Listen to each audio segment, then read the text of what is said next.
Les prix élevés des denrées alimentaires et la faiblesse du Naira sont les principaux moteurs de l'inflation au Nigeria, selon les analystes.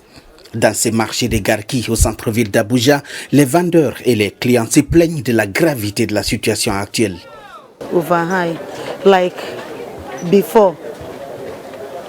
Les prix sont trop élevés. Le piment que j'ai acheté à 1000 naira aujourd'hui était à 200 000 naira auparavant. Les oignons qui coûtaient 500 naira avant coûtent 2000 naira aujourd'hui et les prix sont trop élevés. Over high, everything. This is our business that we are doing now. We are just managing. Nous essayons actuellement de faire de notre mieux. La situation est intenable, notre commerce est très fragilisé et nous ne pouvons plus obtenir de bénéfices sur nos produits. Souvent, nous n'arrivons pas à récupérer notre argent car les prix ont explosé. L'inflation annuelle au Nigeria a atteint en mai un nouveau sommet depuis 28 ans de 33,95% selon des données officielles du Bureau national des statistiques, aggravant les difficultés qui ont alimenté la colère du public contre les réformes économiques du président Bola Tinubu.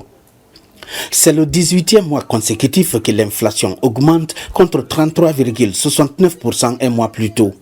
Ces vendeurs expliquent les raisons de la montée en flèche de l'inflation alimentaire au Nigeria. The major problem is that the farmers are complaining.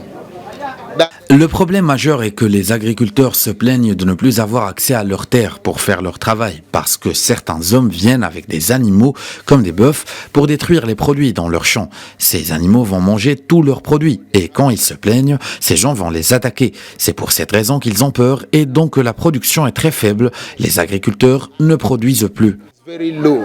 Farmers are no longer producing.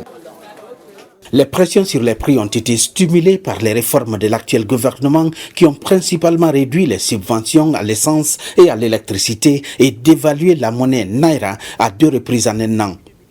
Les syndicats qui ont suspendu une grève lancée pour exiger un nouveau salaire minimum ont fait valoir que les réformes nuisent aux pauvres et ont laissé des millions de personnes aux prises avec la pire crise des coûts de la vie depuis des décennies.